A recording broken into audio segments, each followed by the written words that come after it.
전능하사 천지를 만드신 하나님 아버지를 내가 믿사오며 그 외아들 우리 주 예수 그리스도를 믿사오니 이는 성령으로 잉태하사 동정녀 마리아에게 나시고 본디오 빌라도에게 고난을 받으사 십자가에 못 박혀 죽으시고 장사한 지 사흘 만에 죽은 자 가운데서 다시 살아나시며 하늘에 오르사 전능하신 하나님 우편에 앉아 계시다가 저리로서 산자와 죽은 자를 심판하러 오시리라. 성령을 믿사오며 거룩한 교회와 성도가 서로 교통하는 것과 죄를 사하여 주시는 것과 몸이 다시 사는 것과 영원히 사는 것을 믿사옵나이다. 아멘.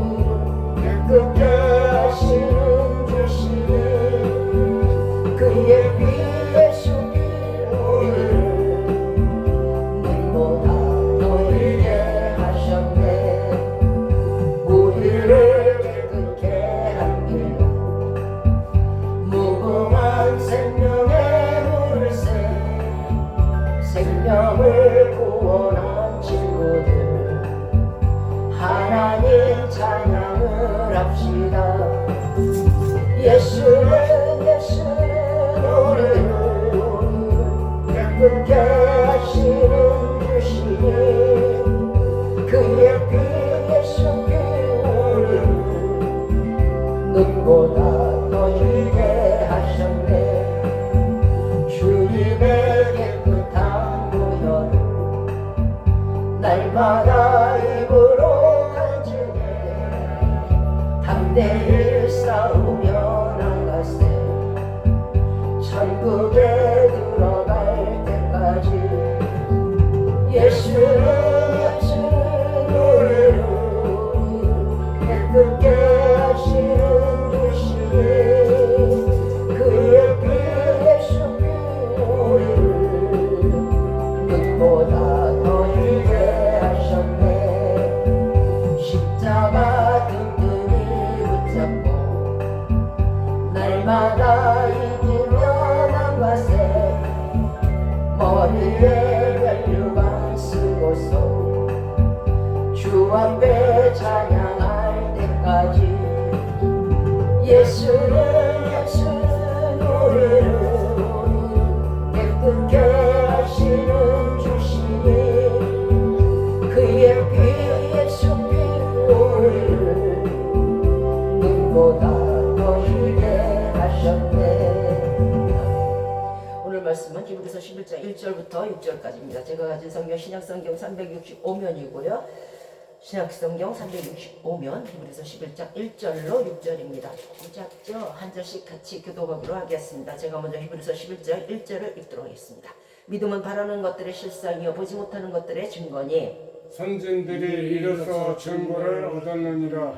믿음으로 모든 세계가 하나님의 말씀으로 지어진 줄을 우리가 아나니 보이는 것은 나타난 것으로 말미암아 된 것이 아니니라. 믿음으로 아벨은 가인보다 더 나은 제사를 하나님께 드림으로 의로운 자라 하시는 증거를 얻었으니 하나님 그 인물에 대하여 증거심이라. 저가 죽으나 그 믿음으로써 오히려 말하느니라. 믿음으로 에녹은 죽음을 보지 않고 옮기었으니 하나님이 저를 옮기심으로 다시 보이지 아니하니라. 저는 옮기우기 전에 하나님을 기쁘시게 하는 자라 하는 증거를 얻었느니라. 믿음이 없이는 기쁘시게 못하나니 하나님께 나아가는 자는 반드시 그가 계신 것과 또한 그가 자기를 찾는 자들에게 상 주시는 이심을 믿어야 하니라. 아멘. 자, 오늘 말씀의 주제는 믿음과 의심이라는 주제로 히브리서 11장 1절로부터 6절 말씀을 토대로 전해드리도록 하겠습니다. 오늘 본문 1절부터 3절까지는요. 믿음이란 무엇인가에 대한 본질을 말씀하고 계십니다. 히브리서 10장에서 전장에서 구원에 이르는 믿음의 중요성을 말씀했고 이제 11장에 와서는 믿음은 약속에 대한 전적인 신뢰를 말씀하고 계시는 것이 바로 11장 1절 부분부터 시작입니다. 하나님 우리에게 많은 언약들을 주셨습니다. 첫 번째 가장 언약이 뭘까요? 타락 전에 아담과 하와가 타락 전에 하나님이 약속하기를 좋아하세요. 그래서 아담과 하와에게 정말 그 제일 첫 번째 한 그 언약이 뭐냐면 선악과 언약이에요. 창세기 2장 11절부터 16절에 있죠. 선악을 알게 하는 나무 열매는 너희가 진짜 먹지 마라. 너희가 먹는 날에는 이를 어기면 반드시 죽게 될 것이야. 이렇게 말씀하셨어요. 편모 언약이죠. 하나님께서 혼자 사람들에게 한 것이에요. 자유의지를 가진 인간이 하나님의 말씀을 순종할 때는 영생이 있을 것이요. 아니면 네가 비록 자유의지를 가져서 나 예수 안 믿어. 그러면 불순종으로서 영벌에 처해지게 되겠죠.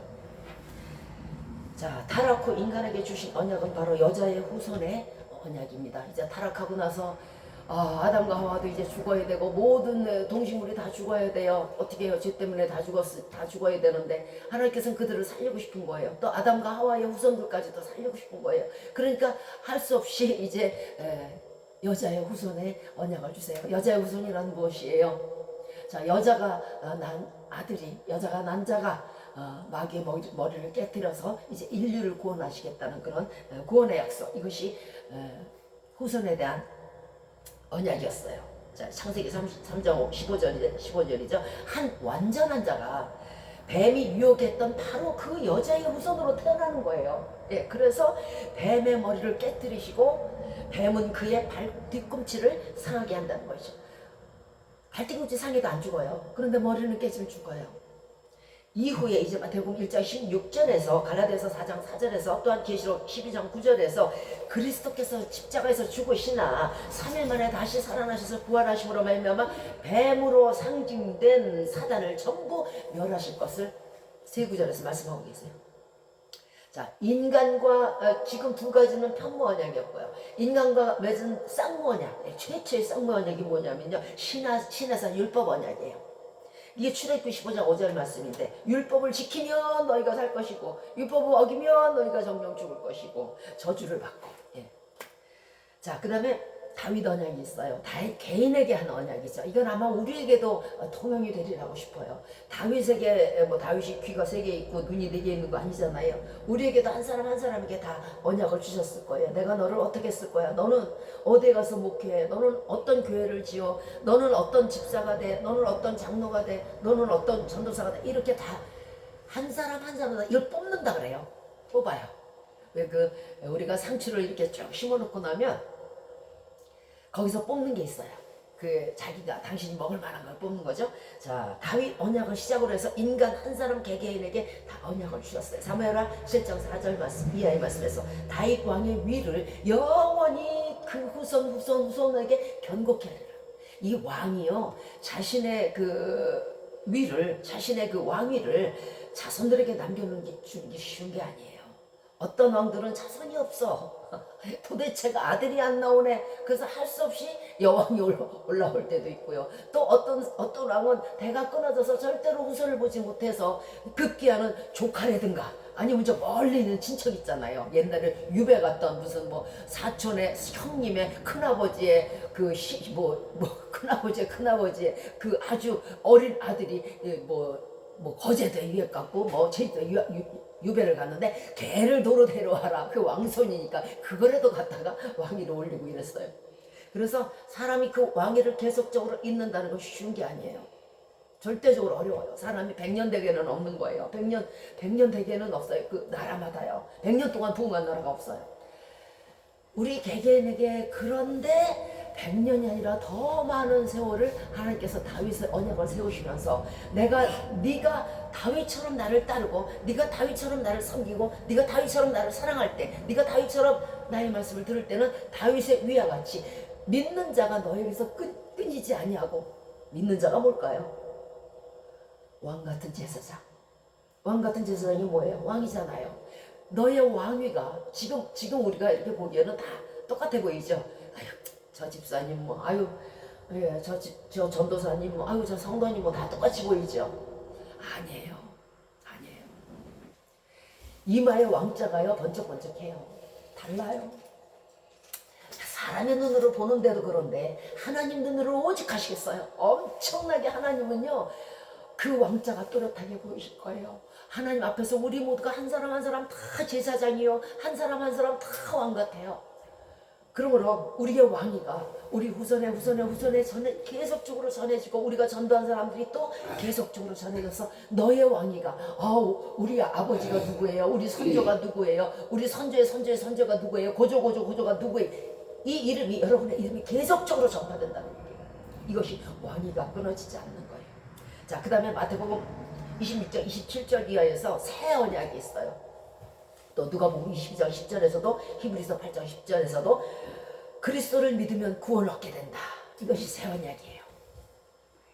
성도들은 하나님의 백성이 되고, 하나님은 성도들의 하나님이 되시겠다. 그리고 너희가 그리스도로 말미암아 모든 죄 씻음을 받으리라. 이것이 새 언약이에요. 이제 우리는 살판이 난 거예요. 드디어 죽었던 사람들이. 그 다음에 새 언약 이후에 바로 나온 것이 뭐냐면 보혜사 언약이에요. 성령의 언약이에요. 누가복음 24장 49절 이하에서 보혜사 성령님을 내가 너희에게 보내리라. 예수님의 부활 승천의 오순절에 드디어 첫 번째로 처음으로 성령님께서 도래하셔서 영원히 성도와 함께 하시겠다는 약속을 바로 보혜사 성령의 약속이에요.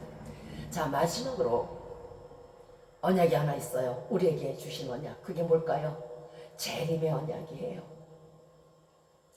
지금까지 모든 언약이 성취됐습니까? 안 성취됐습니까? 다 성취됐어요. 하나님의 말씀은요 어김없이 하나님의 입으로 다시 돌아가지 아니하고, 하나님 입에서 나온 것은 모든 것이 완전히 지켜지기 전에는 안 돌아가요. 마지막 우리에게 남은 것이 뭘까요? 재림의 언약. 마태복음 16장 27절 이하에서, 요한복음 14장 2절 이하에서, 계시록 22장 12절 이하에서 그리스도께서 다시 오시리라. 재림하실 때 성도들의 선에 충성에 따라서 상벌을 주시리라 하고 약속하신 것이 바로 재림의 언약이에요. 자, 본문의 3절은 믿음으로 모든 세계가 하나님의 말씀으로 지어진 줄을 우리가 아나니 보이는 것은 나타난 것으로 된 것이 아니니라. 조금 난해하죠. 많은 사람들이 이걸 안 믿어요. 많은 사람들이 세계가 그냥 옛날서부터 있었고, 바람은 우연히 불고, 흙도 우연히 있고, 시멘트도 우연히 있고, 돌도 그냥 우연히 있고. 지금 우리가 하나님이 세계를 지었다는 말에 대해서, 말씀에 대해서 정확하게 알고 넘어가고, 정확하게 우리가 인지를 해야 되고, 정확하게 우리 마음판에 새겨야 될 의무가 있어요. 왜냐하면 이게 부정이 되면은요 세상을 봐요. 사람이. 세상이 거대하고 빌딩이 거대하고 사람이 무섭고 이걸 봐요. 그런데 이 세계가 어떻게 지어진 줄을 알면은 하나님을 봐요. 그러므로 세계가 어떻게 지어진 줄을 모르는 사람들은요 영원히 이 땅에서 아웅다웅 지지고 볶고 그러다가 일세 끝나요. 지금 우리가 이 땅을 밟고 있고 하늘을 쳐다보고 이 세계에 살고 있어요. 그러나 이 땅과 저 하늘과 달과 별과 해가 있는 가운데서 있어진 것이 아니라는 거예요. 우리 모든 사람들에게 한번 물어보세요. 있었어. 원래 있었어. 우리 선조 때도 있었고 선조 때도 있었어. 이렇게 얘기할 거예요. 그런데 우리는 조금 차원이 높아야 돼요. 진정 처음부터 어떻게 지어졌는가, 어떻게 흙이 생기고, 어떻게 새가 생기고, 어떻게 강아지가 생기고, 어떻게 고양이가 생겼는가 한번 알아봐야 되잖아요. 이 온 만물은 있었던 것에서 있어지고 보였던 것에서 보여진 것이 아니라 없는 가운데서 있어진 것이요 보이지 않던 것에서 보여지게 된 거예요. 설명을 드릴게요. 처음 우리가 보는 이 세계의 처음 모습이 과연 어땠는지 아십니까? 처음 우리가 이 땅을 지금 살고 있지만은 이 땅이 이렇게 생겨나기 전에 처음의 모습을 전해드릴게요. 모두 다 아는 모습인데 우리가 인지하지 못하는 모습이에요. 바로 창세기 1장 2절의 말씀이에요. 이 이게 세계예요. 여러분이 지금 보고 있는 저 흙, 땅, 산, 바다들 없어요. 땅이 혼돈하다는 건요, 섞일 혼에 흐릴 돈이에요. 막 섞여 있어갖고 흐릿한 거예요. 흐리멍텅한 거예요. 그게 이 땅의 모습이었어요. 그 다음에 사물을 구별할 수 없이 흐리멍텅한 그 가운데서 공허와 흑암이 깊음 위에 있고, 공허하다는 것은요, 빌공빌허예요. 아무것도 없어요. 그냥 속이 텅텅텅텅 비어 있어요. 그게 이 세계의 모습이에요. 흑암이 깊음 위에 있고, 하나님의 신은, 성령님은 수면을 운행하십니다. 아무것도 없어요. 캄캄하고 어두침침하고 혼돈스럽고 막 섞여진 것 같고 흐리멍텅하고 사물이 안 보여. 이것이 지금 여러분이 또렷하게 보는 세계의 모습의 전 모습이에요. 이것을 누가 이렇게 하셨을까? 여러분이 하셨어요? 그럼 제가 인정할게요. 여러분이 예수 안 믿어도 인정할게요. 여러분의 선조가 하셨어요? 선조가 포도나무에 포도 하나라도 만들었어요? 그럼 내 인정할게요. 우리 선조들이 지었다는 것은 아니잖아요.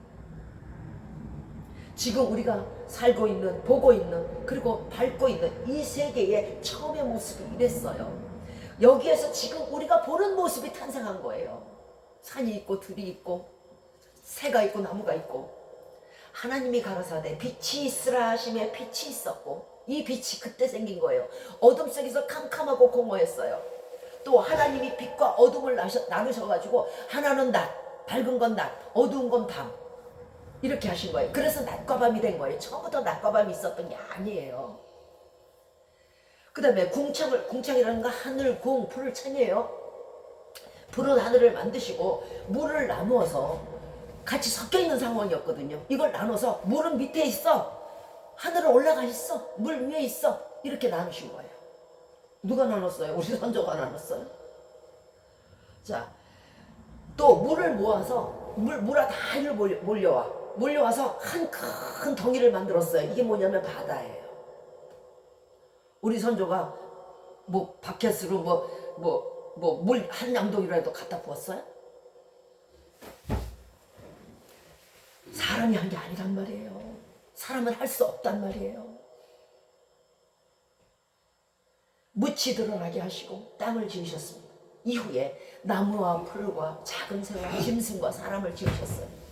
그러므로 우리가 보고 있는 이 세계는요, 지금 나타나져 있는 이 세계는요, 나타났던 것에서 나타나진 것이 아니고 없는 것에서 나타난 것이에요. 이게 믿음이에요. 믿음의 실상이 뭐라고요? 보이지 않는 것을 보이는 거. 지금은 하나님 이렇게 막 혼돈 속에 있고 시커멓고 흐리멍텅하고 아무것도 보이지 않고 잡히지 않고 막 물이 섞여 있고 막 어둠이 섞여 있지만요, 이것으로 하나님 지구를 만들어 주실 줄 믿어요. 이게 믿음인 거예요. 이게 실상인 거고요. 이렇게 믿는 사람들은 실질적으로 세계가 이렇게 나오는 거예요. 우리가 보고 있는 이 세계는 이미 나타나져 있었던 것이 아니고 없었던 것에서 말씀으로 나타나게 된 거예요. 없었던 것에서 말씀으로 나타났고 보이지 않던 것에서 말씀으로 보여지게 된 거예요. 이게 믿음의 실상이에요. 믿음의 정의가 뭘까요? 믿음이란요, 정말 바랄 수 없는 것을 바라고 볼 수 없는 것을 보는 것이 믿음이에요. 어떤 사람들은 다 갖다 놓고 처음에 창세기 처음에 있던 말씀처럼 땅이 흑암 중에 있고 혼돈하고 공허한 가운데 이런 세계의 모습, 세상의 모습이 나오리라고 누가 상상을 했겠어요? 그런데 믿음은 거기에 주저앉아서 그거를 보는 거예요. 아, 하나님이 이 혼돈한 가운데 물이 섞여 있고 막 그냥 흐리멍텅한 이 가운데서 나무를 만드시고 새를 만드시고 산을 만드시고 사람을 만드시고 물고기를 만드실 거야. 이거를 믿는 것이 믿음이에요. 그런데 우리는 그 정도 믿음까지는 바라지도 않잖아요. 하나님이 이미 보여진 이 세계를 하나님이 그 흐리멍텅한 가운데 지으셨던 것만이라도 믿으라는 얘기예요. 어떤 사람은 아무것도 없는 가운데서 세계가 지어질 줄을 믿나이다 하는데 우리더러 그렇게 큰 믿음을 원하는 건 아니에요.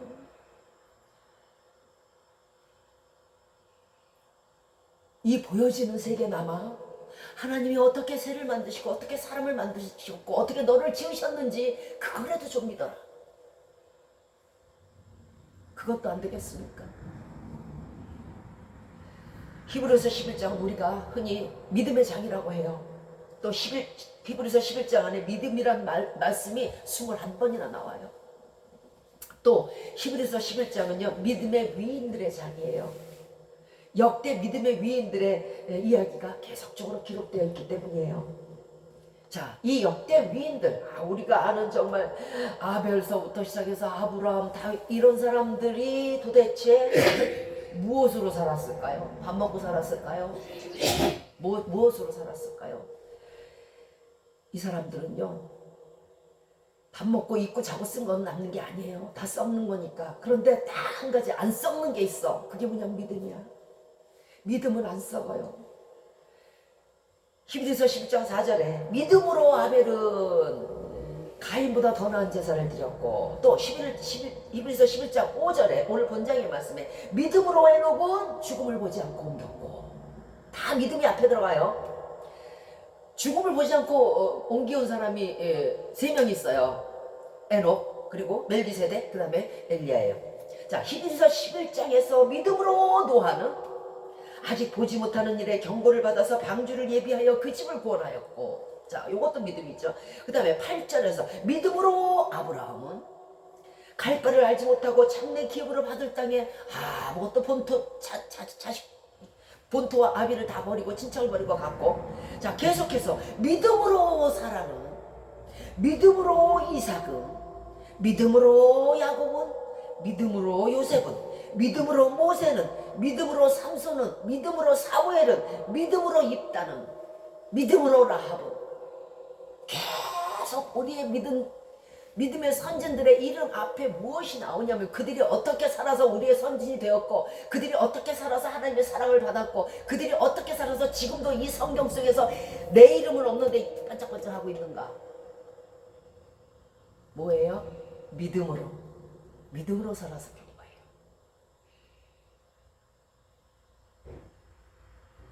그런데 이 믿음의 선진들의 삶이 믿음으로 살았는데 순탄한 삶이 아니에요. 하나같이.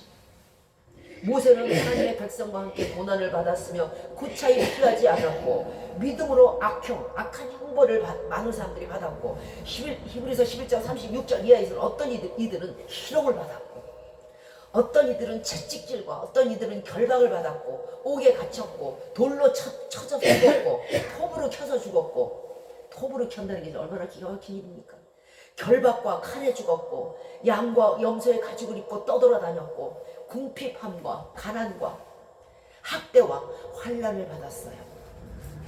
이게 믿음으로 간 우리 선진들의 자취예요. 믿음이 없었으면 이들이 무슨 학대를 당했었고 왜 칼에 죽었을 거예요? 믿음이 있었기 때문에 죽은 거예요. 그런데 그 믿음으로 말미암아 칼에 죽었고, 그 칼에 죽은 믿음으로 말미암아 이들의 이름은 지금도 별처럼 빛나고 있는 거예요.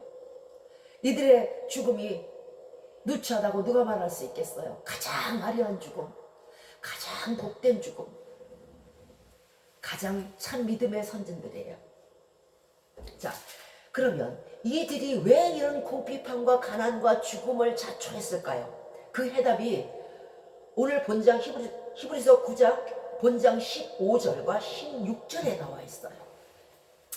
저희가 나온 바 본향을 생각하였다면 돌아갈 기회가 있었으려니와 저희가 이제는 더 나은 본향을 사모하니 곧 하늘에 있는 것이라. 자, 답이 나오죠. 왜 그랬다고요? 자, 우리의 믿음의 선진들이 스스로 고난을 자처하고 스스로 십자가에 거꾸로 달려서 죽은 이유가 뭐냐면은 스스로 죽음의 길을 앞다퉈서 가요. 앞다퉈서. 그 이유는요, 태어난 이 땅이 전부라고 생각하고 진짜 고향이라고 생각했으면 안 했어요. 엄마, 아버지, 나 이제 믿음이 뭐가 없어요. 나 가족들과 함께 영원히 이 땅에서 살 거예요. 이러고 돌아왔을 거예요. 이 땅이 본향이라고 생각했다면, 본래의 고향이었고 자기가 영원히 뼈를 묻을 곳이라고 생각했다면 이들이 이렇게 죽을 이유가 나변에 없어요. 아주 지혜로운 사람들이죠. 그런데 죽을 필요도 고난받을 필요도 없이 세상으로 돌아갈 기회가 있었는데 선전들이 깨달은 게 뭐냐면 죽음의 세상, 고난의 세상을 피하지 않고 맞닥뜨릴 때에 더 좋은 본향이 있다는 걸 아는 거예요. 아, 내가 토백혀 죽었을 때 더 좋은 천국에 가서 상급을 받을 수 있고, 내가 굶어 죽었을 때 더 좋은 상급을 받을 수 있고, 내가 돌에 맞아 죽었을 때 더 좋은 상급을 받을 수 있고, 내가 십자가에 거꾸로 죽었을 때 더 좋은 상급을 받을 수 있다는 걸 깨달았기 때문에 그래요. 우리는 어때요? 우리는 예수 그리스도를 믿으면서 어떻게 하면 편안한가? 어떻게 하면 아니란가? 어떻게 하면 깔끔하게 살고 편안하게 살고 덥지 않고 춥지 않고. 우리는요 이런 선진들의 신앙을 보면서 누가 잘못됐다고 말할 수 있겠어요? 정말 지혜로운 신앙이고, 이것은 뭐라 그러냐면 참 신앙이라고 그래요. 참 신앙의 첫 번째는요 목숨을 내건 신앙이에요. 여러분 자신에게 지금 한번 물어보시기 바래요. 내가 예수 그리스도를 위해서 죽을 수 있을까? 예전에 공산당들이 쳐들어와서 예수 믿는 자 다 나와, 일본 사람들이 쳐들어와서 예수 믿는 자 나와 십자가 밟아 했을 때 여기에서 다 한번 똑같은 상황이 벌어졌다고 칩시다. 저 예수 믿어요, 나 죽여주세요 할 사람 몇 명이나 있을 것 같아요? 몇 명일 것 같아요? 없어요? 없는 줄 알면 혼자라도 하세요. 예전에 앞다퉈서 죽음으로 몰고 달려간 사람들이 있어요. 자, 일본에 이제 왕정 시대가 있었는데 그때에 기독교가 들어왔어요. 기독교가 들어오니까 사람들이 갑자기 전부 다 그냥 왕이고 뭐 아무것도 없이 기독교를 믿기 시작하는 거예요. 예수 그리스도를 입에 달고 사는 거예요. 그 우상이 심한 나라에서. 가만히 이 통치자가 보니까 야, 이러다가는 내 인기도 뺏기겠고, 이거 사람들이 전부 다 나를 버리고 예수 그리스도가 누군지 모르는데 그것만을 쫓는 거야. 이거 안 되겠다. 이러다가 나라가 분열되겠다. 이러다가 이 나라가 예수 그리스도의 나라가 되겠다. 내 나라를 뺏기겠다. 위협이 왔어요. 그러니까 공문을 써서 붙였어. 내가 지금부터 너희에게 공표하노니 모든 백성들아, 예수 그리스도를 믿는 자들은 본인이 예수 그리스도를 믿는다고 생각하면 죽을 각오를 해라. 그리고 예수 그리스도를 믿는 사람들은 맨날 몇 시까지 예수 그리스도를 버려라. 그때까지 버리지 아니하면 그 이후에 맨날 몇 시에 그 나라에 큰 무덤이 있어요. 아주 그 공동묘지식으로 무덤이 있는데 거기에 무덤마다 이렇게 공터가 크잖아요. 그죠? 사람이 들락거리기 좋아서 그런지 어쨌든 큰 공터가 있는데 거기에서 내가 너희를 다 처단하리라고 말했어요. 그리고 공문을 써서 벽에다 붙인 거예요. 자, 예수 믿는 사람들이 그걸 봤어요. 그런가 보다. 이 왕의 입장에서는 단 한 명도 그 공터를 와서 나를 죽여주십시오 하는 사람이 없을 줄 알았던 거예요. 죽음을 누가 좋아하겠어요? 자, 이제 참수의 날이 왔어요. 큰 돌을 갖다 놓고 그 긴 칼을 잡은 사람들을 놓고 백정들을 놓고 아주 신나게 죽이자. 이제 제대로 죽이자. 우리 한번 제대로 죽이자. 아무도 올 줄 몰랐던 사람들이 시간이 딱 돼가는데 저 밑에서 먼지가 뿌옇게 오는 거예요. 흙먼지가 일어나. 저게 뭐지? 저게 뭐지? 사람들이 밑을 내려다보는데 사람들이 뛰어오는데요, 발이 안 보여. 뛰어오면서 이 사람들이 막 싸워. 뒤에서 머리끄댕이 잡고 옷을 잡아당기고 바지끄댕이 잡고 신발이 벗겨지고 난리가 난 거야. 뭐였겠어요? 믿는 사람들이 서로 죽겠다고, 내가 먼저 죽을 거라고, 1초 2초 간격에 상급이 다르니까 내가 먼저 가겠다. 내가 더 하나님을 사랑한다. 그때에 처형당한 사람의 수가 셀 수 없었다 그래요. 마치 무덤이었기에 그 사람들의 무덤이 지금도 화려하게 있어요. 이들이 고난을 자처한 이유가 뭐예요? 알기 때문에 그래요. 이 땅이 다가 아니라는 걸 알아요. 진짜 천국이 자신의 본향이라는 걸 아는 거예요. 그리고 거기에는 상급이 있다는 것을 아는 거예요.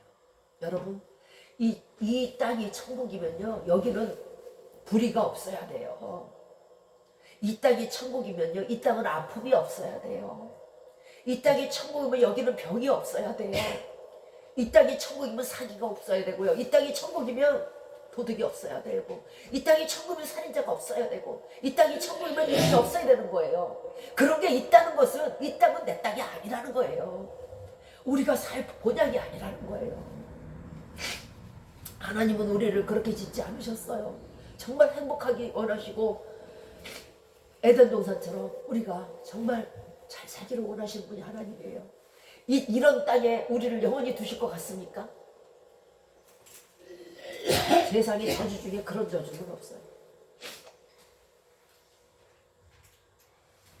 세상의 고난을 피하지 아니하고 잠시 낙을 누리는 걸 원하지 아니하고 이 땅에서 고난을 받을 때 더 좋은 본향이 있다는 것을 우리 지혜로운 선진들은, 믿음의 선진들은 깨달았던 거예요. 자, 참신하게 뭘까요? 참신하기라는 건요, 많은 사람들이 이걸 가지고 있죠. 의심이 없어야 돼요. 하루에도 12번씩 뒤집어 놓는 사람들 많아요. 오늘 말씀의 주제가 믿음과 의심인데, 의심으로 인해서 의심하다가 의심으로 끝나요. 의심은 해결되는 게 아니에요. 계속적으로 미결정 상태인 거고 계속적으로 미지수인 거예요. 계속적으로 미확인 물체예요. 참 신앙의 첫 번째는 의심이 없는 믿음인데, 여기서 우리가 분명하게 짚고 넘어가야 될 부분이 있어요. 어떤 분들은 뭐 의심을 해갖고 뭐 믿음에, 자, 의심으로 인해서 지식에 이를 수는 있어요. 그러나 의심으로 믿음에 이를 수는 없는 거예요. 지동설을 주장한 코페르니쿠스는요, 어휴, 뭐 지구가 둥근데 왜 자꾸 평평하다 그러지? 이거를 의심하고 말미암아 드디어 저가 천문학에 큰 획을 걷어요. 지동설을 낸 거예요. 그 사람이 믿음에 이르렀어요? 아니잖아. 절대적으로 의심은요, 여러분 가운데 지금 있어요. 이 의심은요, 지식에는 이뤄요. 아유, 그 다음에 짱이 뭐지? 가만있어 봐. 그때 그 말씀이 창세기 몇 장에 있었지? 그 말씀이 가만있어. 로마서 2장이었다. 지식에는 이뤄요. 그 지식이 믿음으로는 이루어지지 않는다는 거예요. 의심이 없는 믿음이야말로 믿음에 이르는 거예요.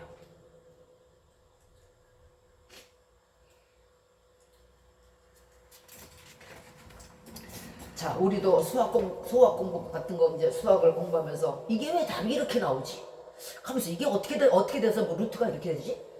이럴 때가 많아요. 그렇게 해서 아이들이 지식에는 이뤄요. 믿음에 이뤘어요? 믿음에 이르는 거 아니에요. 절대적으로 많이 선생이 되지 마세요. 선생이 됐으면 지키세요. 지키지 못할 말은 하지 마세요.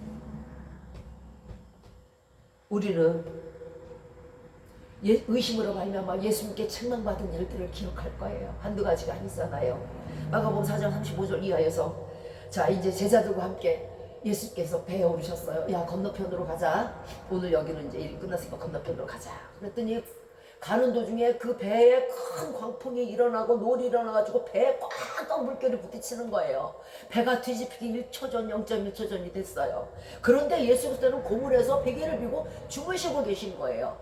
제자들이 뭐라 그래요? 주여, 우리가 지금 죽게 된 게 안 보여요? 지금 뭐 하고 계세요? 어떻게 우리가 죽게 된 것을 돌아보지 않으세요? 왜 돌보지 않으세요?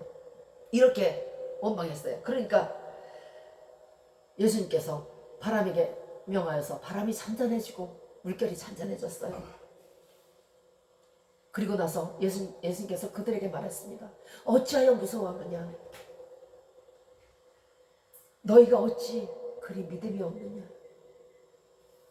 또 마태복음 14장 25절 이하에서 예수님이 밤 사경에 제자들에게 오십니다. 무리를 걸어서 오세요. 제자들이 보니까 어머, 저게 왜 위령이래. 위령인 줄 안 거예요. 그 중에 또 베드로는 보통 용감한 게 아니야. 이제 베드로가 통 나서서 말합니다. 주여 주시어든 나도 이렇게 오라고 하세요. 예수님이 명령하시면 내가 이 무리를 걸어갈 수 있어요. 그 무리를 싹 걷다가 바람이 확 부니까 또 의심이 도졌어. 이 의심병이 또 도져가지고 폭 빠지려고 그러니까 주여 나 좀 구해주세요. 다시 구해줄 수밖에 없었지. 그러니까 또 예수님이 한마디 하십니다. 믿음이 적은 자여 왜 의심하였느냐. 의심하면 뭐가 될까요? 빠져요. 의심하면 뭐가 될까요? 배가 뒤집혀요. 이 당시는 예수님이 보시는 상황에서 구해서 다행이지. 지금 믿지 아니하는 사람들이 예수님도 없는 상황이에요. 믿는 사람들은 우리가 바다에 빠지고 큰 놀이 배에 부딪힐 때 주여 우리를 도우소서 하면은 지금 저 베드로나 이 제자들처럼 구원해 주시겠죠, 그죠? 예수 안 믿으면 문제가 크다니까요. 어떡할 거예요?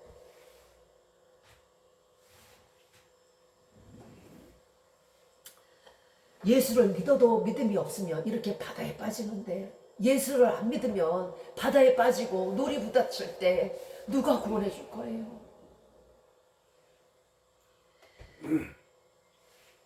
의심이 가져다 주는 가장 큰 난점은요, 의심은요, 기적을 얻지 못하게 해요. 무리로 걸어가는 거 뭐예요? 기적이에요. 여러분은 지금 기적이 필요해요. 우리는 기적이 필요해요. 왜냐하면 우리가 위급한 순간이 한두 번이겠어요? 한번 생각해 보세요. 어떤 분이 전화 와서 뇌졸중으로 젊은 분이 쓰러졌다 그래요. 언제 어느 때 1초 뒤에 1분 뒤에 우리의 운명이 바뀔지 모르는 게 우리 인간이에요. 살얼음이 아니고 그냥 물 위에 떠 있는 인간들이에요. 어떻게 위급한 순간이 안 온다고 장담하실 수 있겠어요? 못해요. 우리는 정말 끝까지 기적이 있어야 되고요. 끝까지 복이 있어야 되고요. 끝까지 은혜가 있어야 사는 사람이에요. 그런데 그 은혜가 떨어져도 안 되고 기적이 못 이루어져도 안 돼요.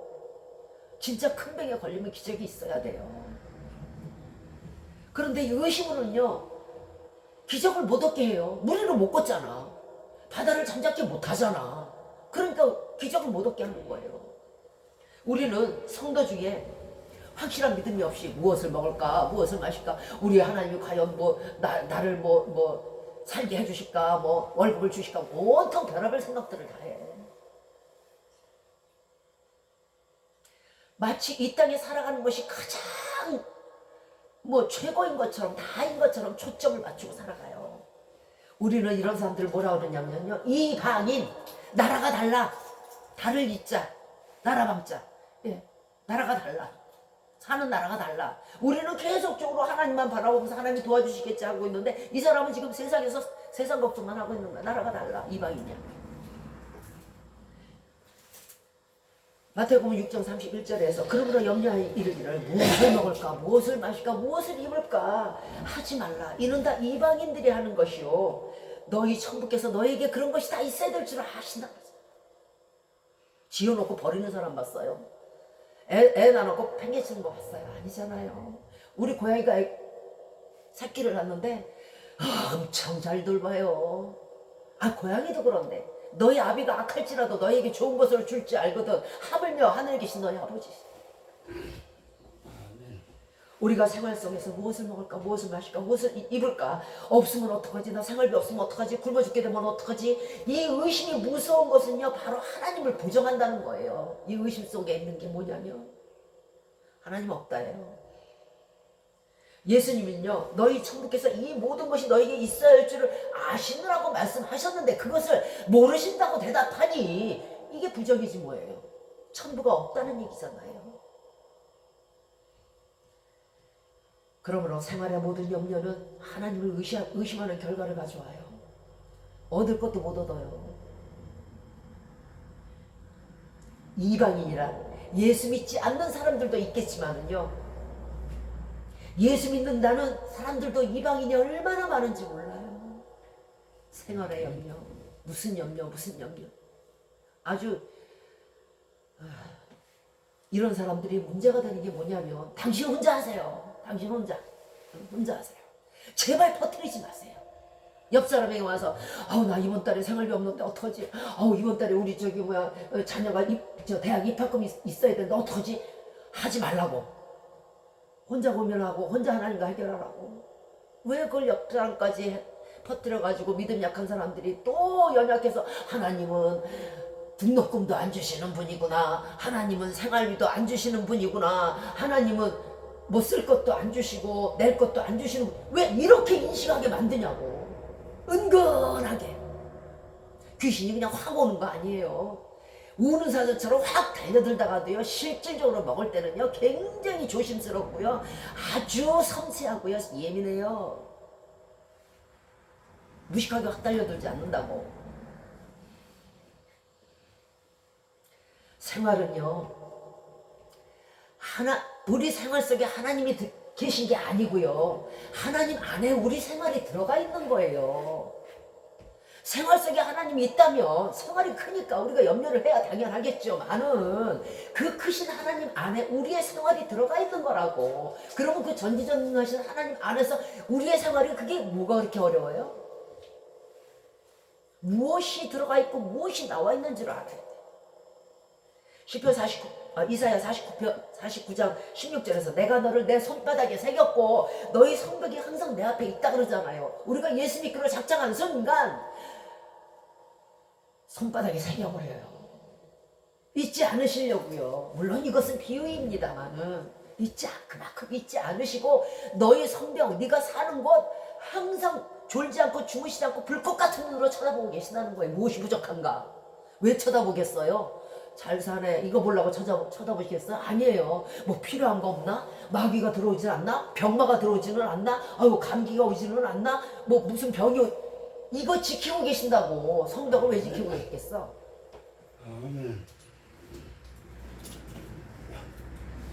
하나님의 손바닥에 생기고 하나님의 성벽을 항상 지켜보고 계신다는 뜻은요 내가 너를 결코 잊지 않겠다는 말씀이고 너의 성벽이 항상 내 앞에 있으니까 너 사는 곳은 항상 둘러보고 계시니까 너 사는 곳은 항상 돌보고 계시니까 염려 걱정 근심하지 말아라 이 소리예요.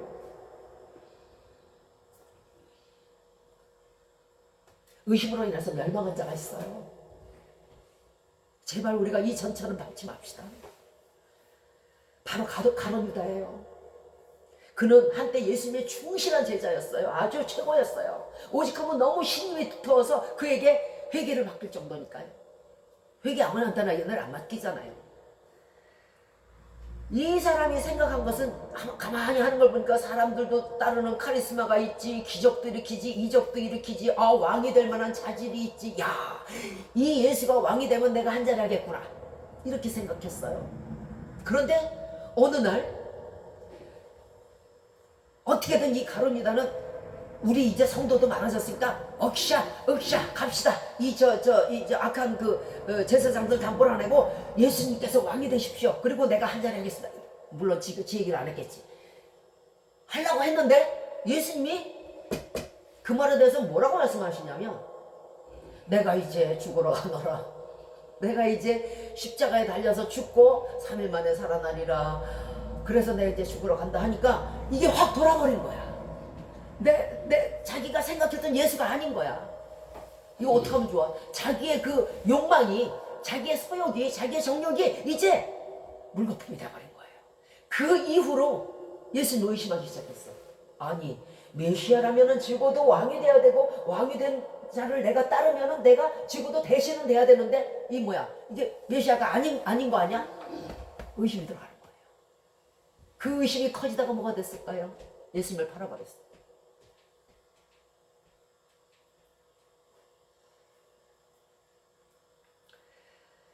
자, 자신의 목적이 확실하게 흔들려 버리니까 그 다음에 메시아가 아닐지도 몰라 아닐 거야 아니야.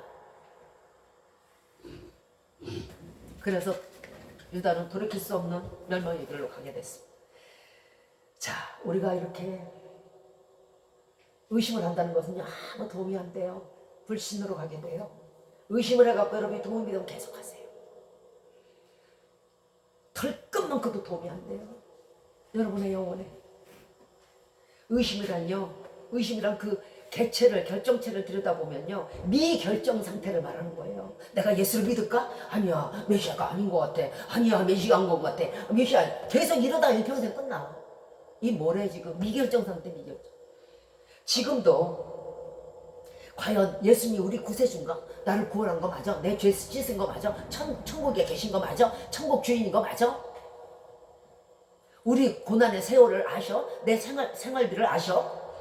예수님이 과연 다시 오셔? 때로는 맞는 것 같기도 하고 때로는 아닌 것 같기도 하고 얼마나 의심 속에서 오락가락 왔다 갔다 이런 사람들이 많습니다. 의심의 단계는요 무서운 것이 있어요. 항상 모든 것은 발전하기 마련이죠. 의심에서 뭐가 오냐면요 체념이 와요. 막 의심하다가 이제 골치가 아파져. 그러다 보니까 에이 모르겠다 나도 모르겠다 체념해. 예수님이 메시아인지 예수님이 구세주인지 아우 아닌 것 같기도 하고 모르겠다 아우 머리 아파. 체념이야. 그 다음에 뭐가 오냐면요 될 대로 되라. 아유 나도 모르겠다. 예수님이 오면 오는 거고 뭐 아니면 말고 뭐 냉소적이 돼버려. 체념해서. 아유 머리 아파 생각하지 말자. 그 다음에 뭐가 오냐면요 무관심이 와. 자꾸만 머리가 아파지다 보니까 아예 내가 텔레비는 볼지언정 내가 예수는 생각 안 한다. 내가 자꾸 골치 아프거든. 있는가 없는가. 그 다음에는 뭐가 올 것 같아요? 허무가 와요. 아유 모르겠다. 점점 아닌 쪽으로 가는 것 같고 아유 모르겠다. 일평생 그저 잘 먹고 잘 살다 그냥 가는 게 딱 장땡이지. 허무감에 오고요. 그 다음에 뭐가 올 것 같아요? 절망이 와요. 아유 나는 안 되나 보다. 이렇게 의심 많아가지고 내가 무슨 예수 믿고 내가 구원을 얻는다 그래. 아유 나는 애시당초 틀렸어. 그 다음에 뭐가 올까요? 멸망이 와요. 어디로? 지옥으로. 자 보세요. 처음서부터 지옥까지 가는데 걸린 단어가 딱 두 글자예요. 뭘까요? 의심이요. 의심 니코로 지옥이 되는 거예요. 그러나 의심 없는 참 신앙에 이르면은요 고난에도 용기를 주시고요 슬픔에도 위로를 주세요. 기쁨을 주시고요 저녁에는 슬픔이 기숙할지라도 낮에는 아침에는 기쁨이 찾아오는 거예요. 이게 위로의 하나님이 하시는 일이에요. 어떤 고난이 닥쳐도 우리의 선진들이 참된 본향을 바라보면서 죽었듯이 우리가 이 땅에서 어떤 고난이 닥쳐도 우리는 결코 쓰러지지 않을 거예요.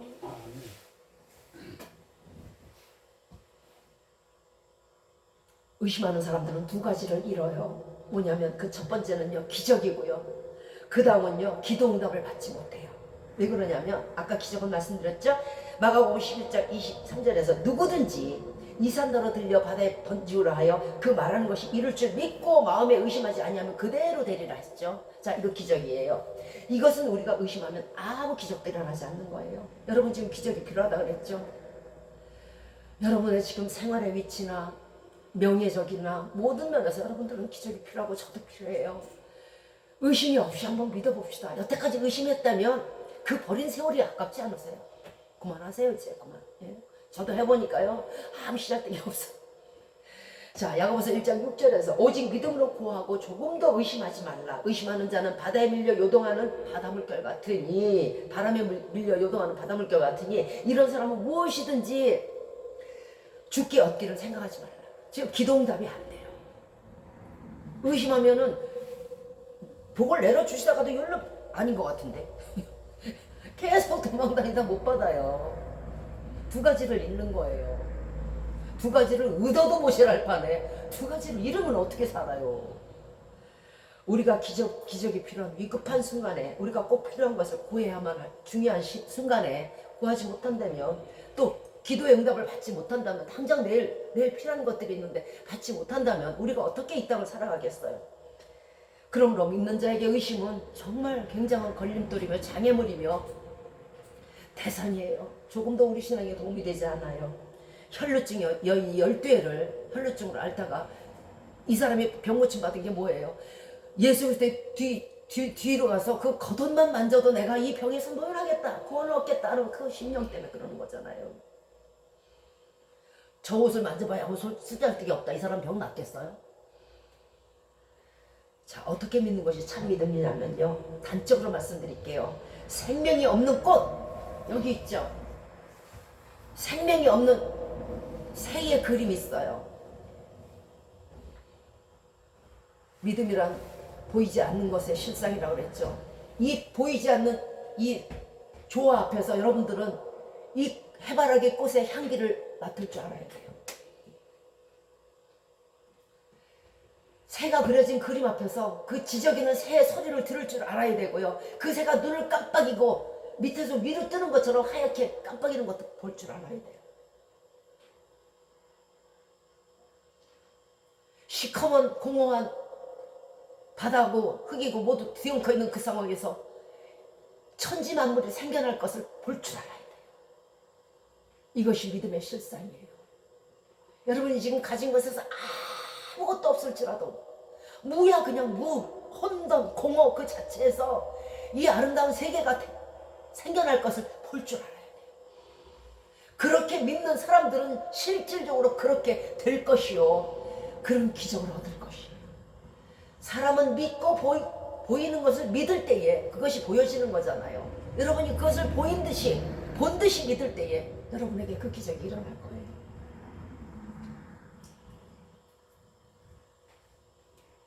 어떻게 생명 없는 꽃에서, 아이고 목사님 말 같은 얘기를 하세요. 생명 없는 꽃에서 무슨, 아이고 뭐 해바라기 향기가 어디 나요? 저 그림인데, 저 새 그림. 이렇게 말하실지 모르겠어요. 덴마크에서도 코펜하겐이 있어요. 거기에 아주 세계적으로 유명한 예수 그리스도의 십자가상이 있어요. 예수 그리스도가 이렇게 계시고요. 아주 세계적으로 유명한 작품인데, 한 유명한 예술가가 아주 자치 유명한 예술가, 또 사람들도 아주 이 사람은 유명하다고 했대요. 이 사람이 이제 그 작품을 보러 갔어요. 코펜하겐으로 가서 십자가상을 딱 보는데 아무리 전체적으로 봐도 그렇고 뒤로 봐도 그렇고 앞으로 봐도 그렇고 뭐 특별한 데가 없는 거예요.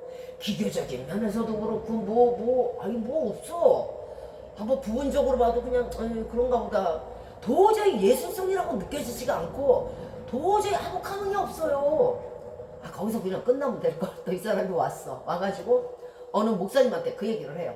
내가 덴마크 코펜하겐 가서요 그 저 십자가상을 봤는데요, 아무 볼 거 없고요, 실망이 내가 얼마나 컸는지 알아요? 이렇게 얘기를 한 거예요. 그랬더니 그 목사님이 가서 그분에게 뭐라고 말씀하시냐면, 이번에는 또 한 번 가십시오. 이번에는 또 한 번 가셔서 무릎을 꿇으시고 그 다음에 그 십자가상을 쳐다보십시오. 이렇게 얘기를 했어요. 이 사람이 또 말을 잘 듣나 봐. 또 가서 무릎을 꿇고 십자가상을 쳐다봤어요. 그때에 그 십자가에서 하나님의 사랑과 인애와 자애로움과 긍휼과 모든 것을 보게 된 거예요. 무릎을 꿇는 순간에. 무슨 뜻이냐면,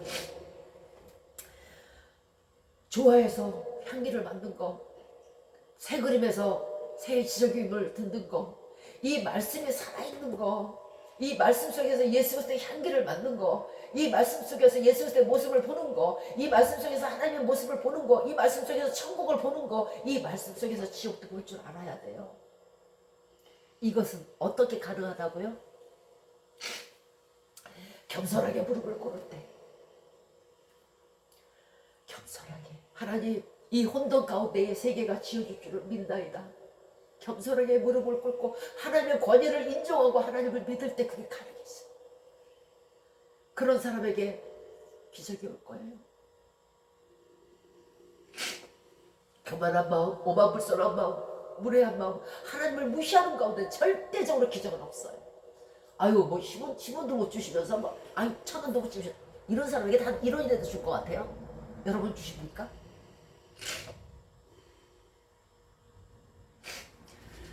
이 예술가는 그 십자가 앞에 무릎을 꿇고 엎드려서 회개의 눈물, 감사의 눈물 수없이 쏟았다고 합니다. 우리가 교만을 가지고 오만을 가지면 성경이 보이지 않습니다. 하나님의 권위를 무시하면 음성이 들리지 않습니다. 내 속에 미움이 있으면 예수님의 사랑이 느껴지지 않습니다. 히브리서 11장 8절에 믿음이 없이는 기쁘시게 못하나니 하나님 앞에 나가는 자는 그가 계신 것과 그가 자기를 찾는 자에게 상 주시는 이심을 믿어야 할지라고 말씀하셨어요. 의심은 하나님을 기쁘시게 할 수 없습니다. 기쁘시게 못하니 축복을 얻을 수가 없어요. 당연하죠. 하나님의 권위를 인정하지 않으면요, 하나님은 우리를 높이시지 않으세요. 우리가 하나님을 높이는 만큼 그 사람도 높아질 거예요. 자, 보세요. 어떤 사람이 대통령이 됐어요. 자기 친한 친구가 있어요. 어떻게 안 높이겠어요? 인지상정이에요. 하나님을 높이는 만큼 지가 높아지는 거예요. 하나님 우습게 하는 만큼 하나님 밟혀요. 우리들은 밟히는 거예요. 하나님 말에. 왜 그걸 모르세요? 내가 높아지기 전에 사람이요, 우선순위가 있는 거예요. 아무리 급해도 발을 허리에 실 못 깨요. 무엇을 해야 내가 어떻게 된다는 걸 알아야죠. 내가 공부를 해야 졸업을 한다는 건 나와 있는 자명한 사실이잖아. 내가 높아지려면 하나님을 높이는 거예요. 하나님을 높이지 않고 그냥 다니는 사람들, 성도인 듯 성도 아닌 성도 같은 사람, 하나님은 그렇게 지구해요. 여러분이 높아지고 싶은 만큼 예수 그리스도 앞에서 낮아지세요.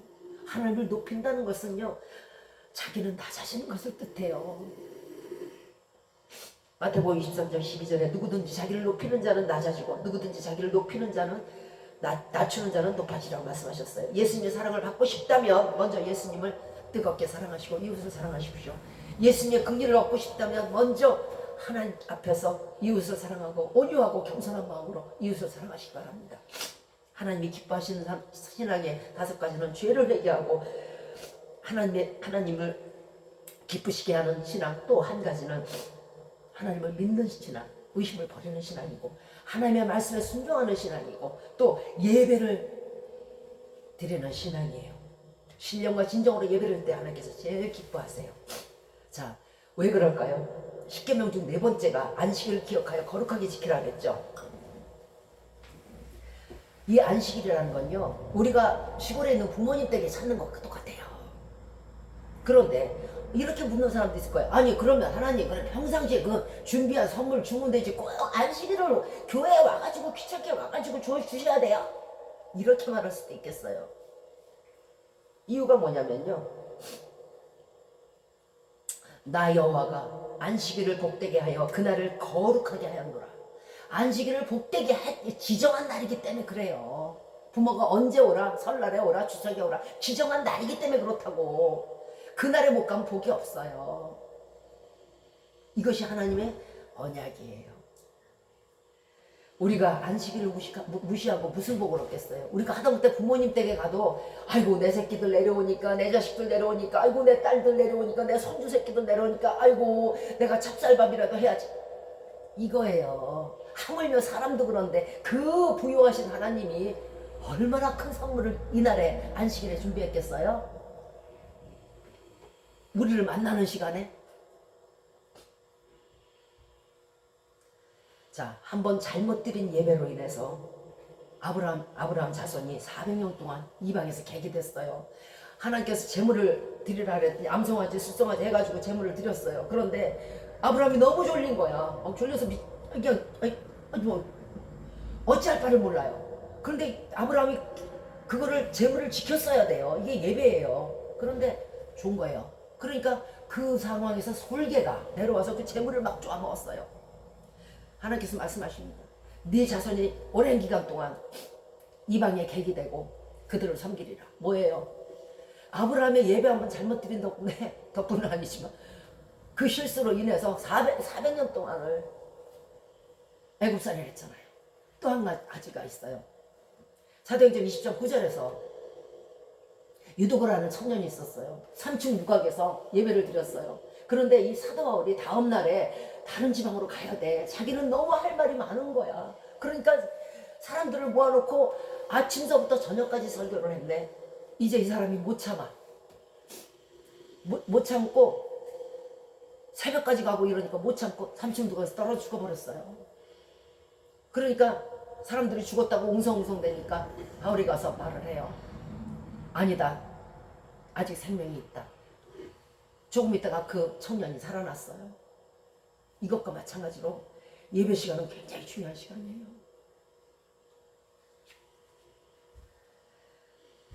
왜 그럴까요?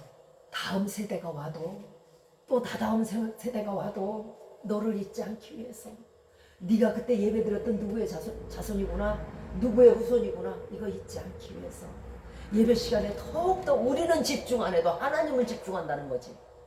말씀을 마치도록 하겠습니다. 자, 어떤 사람이 LA에서 이제 서울에서 LA로 가고 있었어요. 그런데 네오를 만났어요. 와, 난리가 났네. 비행기가 막 흔들리고 막 깨지고 찢어질 듯이 막 그냥 요동을 쳐요. 아, 그런데 좌불안석이죠. 다들 우왕좌왕하고. 그런데 한 사람이 아주 편안하게 코를 보고 자고 있는 거예요. 자, 비행기가 무사히 LA 공항에 정말 다행히 안착을 했어요. 그 승무원 중 여승무원 하나가 너무도 궁금한 거예요. 어떻게 사람이 그런 상황 가운데 막 깨지고 꽝꽝거리고 우르릉꽝하는 상황에서 잠이 오는가. 아, 어떻게 그런 상황에서 선생님 주무실 수가 있어요. 그랬더니 이 승무원에게 이 사람이 말합니다.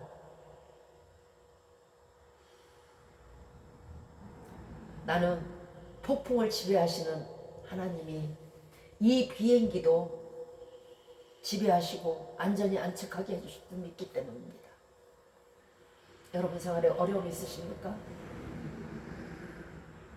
여러분의 생활을 책임지시고 지금도 돌보고 계시는 하나님이 있음을 기억하시기 바랍니다. 이 괴로움 많은 세상, 이 불공평한 세상, 이 고통 많은 세상, 공포로 가득한 이 세상, 진정 평화를 찾고 싶으십니까?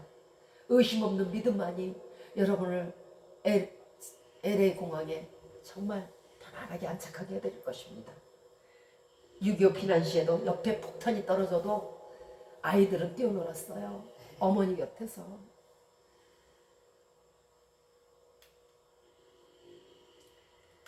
주님은 전지전능하신 분이고 주님은 무소부지하신 분입니다. 꼭 믿어주시기 바랍니다.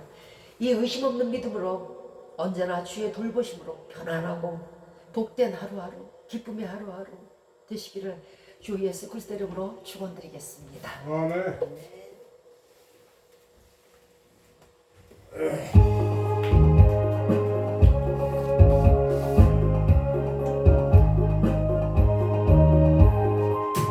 눈에 아무 증거 아니래도 믿음만을 가지고 손을 걸으며 귀에 아무 소리 아니 들려도 하나님의 약속 위에 서리라. 걸어가세 믿음 위에 서서 나가세 의심 버리고 걸어가세 믿음 위에 서서 눈과 귀에 아무 증거 없어도 이 눈에 보기에는 어떠하든지 이미 얻은 증거대로 늘 믿으며 이 맘에 의심 없이 살아갈 때 우리 소원 주 안에서 이루리. 걸어가세 믿음 위에 서서 나가세 의심 버리고 걸어가세 믿음 위에 서서 눈과 귀에 아무 증거 없어도 당신의 거룩함을 두고 계세요. 주 하나님 아버지는 참 기쁘다. 그 귀한 모든 약속 믿는 자에게 능치 못할 무슨 일이 있을까. 걸어가세 믿음 위에 서서 나가세 의심 버리고 걸어가세 믿음 위에 서서 눈과 귀에 아무 증거 없어도.